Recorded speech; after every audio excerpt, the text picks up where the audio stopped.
एक बाप बेटी हैं। रोज सुबह उठकर नेताओं वाले कपड़े पहनते हैं, फिर क्षेत्र में निकल जाते हैं। बाप लोगों को बीजेपी के खिलाफ भड़काता है तो बेटी सपा के खिलाफ लोगों के कान भरती है। ऐसे ही एक पति पत्नी है, चाय की गर्म चुस्कियां लेते हुए जोशीले भाषण तैयार कराते हैं। बाहर निकलकर अलग अलग पार्टियों के लिए भाषणबाजी करते हैं। मतलब हद है। एक और जुड़वा भाइयों का किस्सा भी ऐसा ही है। नाक, कान, भौहें, नैन नक्श सब एक से हैं, लेकिन पार्टियां अलग अलग। आज हम आपको 20 ऐसे नेताओं से मिलवाने वाले हैं जिन्होंने राजनीति जैसे बैनामा करा ली है। अपने मन से फसले बोते काटते रहते हैं। जनता गई तेल लेने, बाप सपा में, बेटी भाजपा में। साल 2007।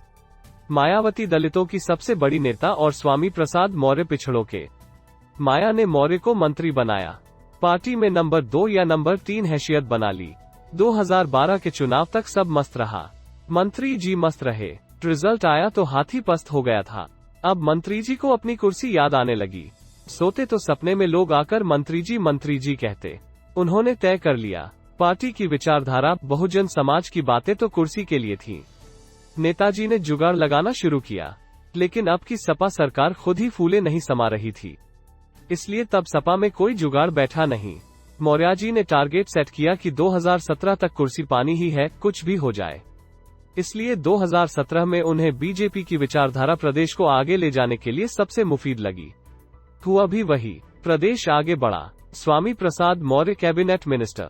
बेटी संघमित्रा को 2019 में लोकसभा का टिकट, बेटी जीत भी गई। अब आया साल 2022। इस बार मौर्य ने 2007 वाली गलती नहीं की। उन्होंने समय से पहले ही हवा का रुख समझ लिया, बीजेपी गद्दी से उतारे। इससे पहले ही एक लेटर जारी किया, दलितों, पिछड़ों, किसानों, बेरोजगार नौजवानों एवं छोटे लघु एवं मध्यम श्रेणी के व्यापारियों की घोर उपेक्षात्मक रवैये के कारण मैं उत्तर प्रदेश के योगी मंत्रिमंडल से इस्तीफा देता हूं। तब संघमित्रा के मोबाइल की घंटियां बजी जा रही थी। वही 2 सवाल। पहला, संघमित्रा आप बीजेपी कब छोड़ रही हैं? दूसरा, पापा के साथ सपा ज्वाइन नहीं करेंगी? उन्हें जवाब देने में 8 दिन लगे। उन्होंने 22 जनवरी को कहा, पीएम मोदी मुझे बेटी की तरह मानते हैं। मुमकिन है उन्होंने 8 दिनों अब के उन नेताओं की कहानियां देख पढ़ ली हो जो एक परिवार में रहकर दूसरी पार्टियों की नेतागिरी करते हैं। पति कांग्रेस में, पत्नी बीजेपी में। अदिति सिंह, वही जिनके बारे में चर्चा उड़ी थी कि राहुल गांधी इनसे शादी कर सकते हैं, रायबरेली की हैं। जब 2017 में यूपी में बीजेपी का तूफान उड़ा और कांग्रेस साफ हो गई, तब भी अदिति ने कांग्रेस के टिकट पर रायबरेली सदर सीट निकाल ली थी।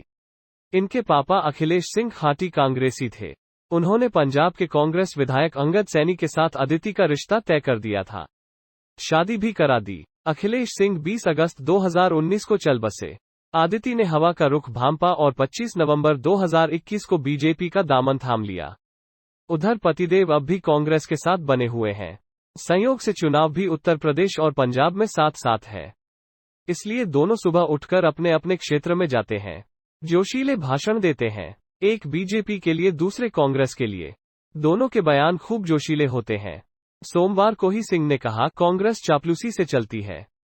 मैं चाहती हूं कि आए और रायबरेली में चुनाव लड़े। पंजाब में अंगद सैनी ने आज ही कहा, पंजाब में कांग्रेस ही सबसे बेहतर विकल्प है।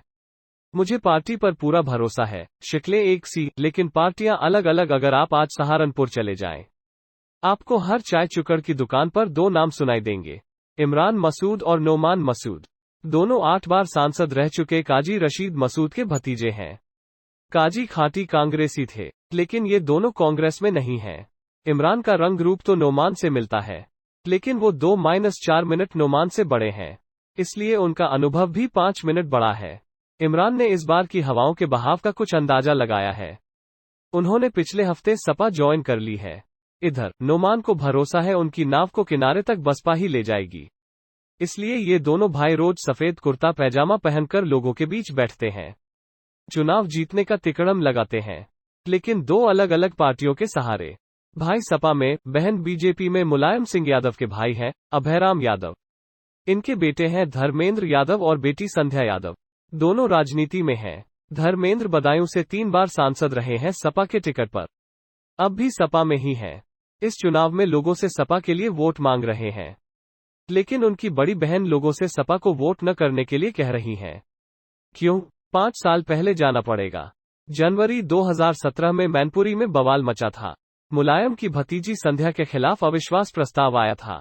32 में से 23 जिला पंचायत सदस्यों ने उनके खिलाफ आवाज उठाई थी। ये सदस्य सपा के ही थे। खफा होकर संध्या ने बीजेपी का हाथ थाम लिया। बाद में जब वो बीजेपी के समर्थन से चुनाव लड़ने आई तो सपा कैंडिडेट ने उन्हें हरा दिया। पिछले साल पंचायत चुनाव के वक्त संध्या ने बाकायदा बीजेपी ज्वाइन कर ली। साथ में पति अनुजेश यादव को भी लेती गईं। अब धर्मेंद्र अलग राग अलापते हैं और उनकी बहन जीजा दूसरा। एक भाई बसपा में, दूसरा सपा में। पूर्वांचल के डॉन मुख्तार अंसारी को तो आप जानते ही हैं। इनके 2 भाई हैं, दोनों खिलाड़ी हैं। पहले अफजाल अंसारी बसपा में हैं, सांसद हैं। दूसरे सिबगतुल्ला अंसारी ने समाजवादी पार्टी ज्वाइन कर ली है। मोहम्मदाबाद में डेरा जमाए हैं। चुनाव लड़ना चाहते हैं। पहले 2 बार विधायक रहे हैं। इस बार भी किसी हाल में विधायक बनने में लगे हैं। कोई पार्टी मिले, इससे फर्क नहीं पड़ता। संयोग से मुख्तार अंसारी जेल में हैं। बाहर रहते तो किसका प्रचार करें, ये चुनौती रहती। अच्छा ऑप्शन होता कि तीसरी पार्टी को ज्वाइन करके उसका प्रचार कर रहे होते। बाप बसपा में, बेटा सपा में। अंबेडकर नगर वाले पांडे परिवार को जानते हैं कि नहीं? पूरा पूर्वांचल में इनके शराब के ठेके हैं। बड़े व्यापारी लोग हैं, लेकिन इनकी एक और पहचान है। राकेश पांडे 2009 में बसपा से लोकसभा के सांसद बने थे। तब से मायावती के भरोसेमंद इंसान हैं। साल 2019 आते आते राकेश के बेटे भी चुनाव लड़ने लायक हो गए थे। राकेश ने कहा और माया ने रितेश को टिकट दे दिया। लेकिन रितेश एक ही चुनाव हारकर समझ गए कि पापा की राजनीति अब नहीं चलेगी। इसलिए इस बार के चुनाव आने से पहले सपा ज्वाइन कर ली। खुद अखिलेश यादव ने उन्हें लाल टोपी पहनाई थी। तब से बेटा साइकिल चला रहा है, लेकिन पापा अब भी हाथी पर बैठकर ही बाहर निकलते हैं। इनके एक भाई भी हैं, पवन पांड्या। पूरे फायरब्रांड नेता हैं। पहले शिवसेना में रहे हैं, अभी सही ठिकाने की तलाश में हैं।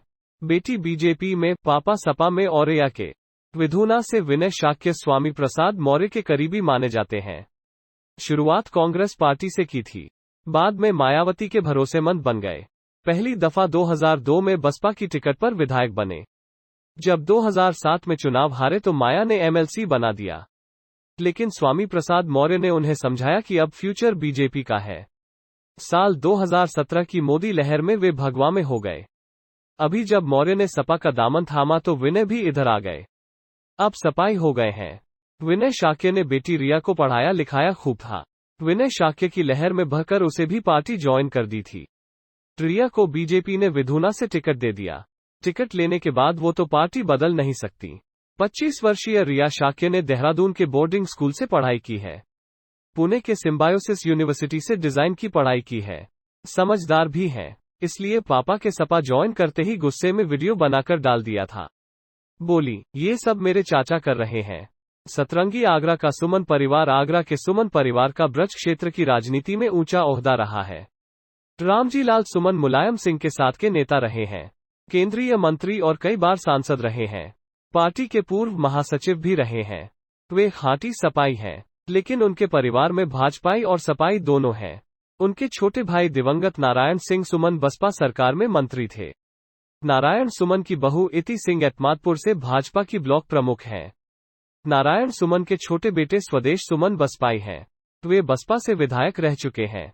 मथुरा का सिंह परिवार हर पार्टी में हाथ पैर। मथुरा के इस राजनीतिक खानदान की सियासत भी बदलाव की साक्षी रही है। कुंवर मानवेंद्र सिंह कांग्रेसी थे। वे यहां से 3 बार सांसद रहे।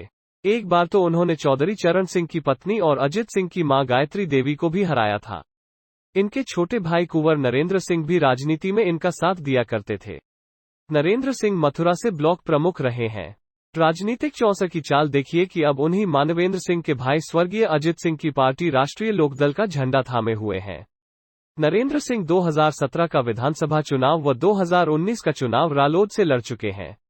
अभी रालोद में बने हुए हैं। वहीं दूसरी तरफ कुंवर मानवेंद्र सिंह और उनके पुत्र ऋषिराज सिंह अब भाजपा में हैं। 2 कहानियां और हैं। पहले लगा कि इनको रहने देते हैं, लेकिन अब बात छिड़ी है तो उनके साथ नाइंसाफी क्यों? क्योंकि मामला यूपी का ही है। देवरानी बीजेपी में, जेठानी कांग्रेस चीफ संजय गांधी के वक्त ही मेनका की गांधी से परिवार से अनबन बताई जाती है। जब संजय नहीं रहे तो मेनका खुद और बेटे वरुण को बीजेपी में ले गईं। फिलहाल मेनका सुल्तानपुर और वरुण पीलीभीत से सांसद हैं। सोनिया गांधी भी रायबरेली की सांसद हैं। तीनों की यूपी में ही चलती है, पर अलग अलग। माँ बेटी में ही चल रही है लड़ाई, यूपी की अजीब कहानी है। माँ बेटी ही साथ नहीं। एक है अपना दल कमेरावादी, इसकी नेता कृष्णा पटेल। एक और पार्टी है अपना दल सोनेलाल, इसकी नेता अनुप्रिया पटेल हैं। दोनों लड़कर अपना दल नाम की पार्टी के दो फाड़ किए हैं। असल में इसकी कहानी है, अपना दल का गठन सोनेलाल पटेल ने किया था। उनके निधन के बाद अनुप्रिया पटेल और उनकी मां कृष्णा पटेल के बीच ही सियासी वर्चस्व की जंग छिड़ गई। अपना दल की अध्यक्ष कृष्णा पटेल ने पल्लवी पटेल को अपनी जगह पार्टी का राष्ट्रीय उपाध्यक्ष बनाने का फैसला किया था। तब अनुप्रिया पटेल ने विरोध किया। इसके बाद अनुप्रिया ने खुद को पार्टी का राष्ट्रीय अध्यक्ष घोषित कर दिया था। इस पर उनकी मां ने उन्हें पार्टी से निकाल दिया था। फिर अपना दल दो हिस्सों में बंट गई। एक की कमान अनुप्रिया पटेल ने अपने हाथों में ले ली, तो दूसरी की कमान उनकी मां कृष्णा पटेल और बहन पल्लवी पटेल के हाथों में है।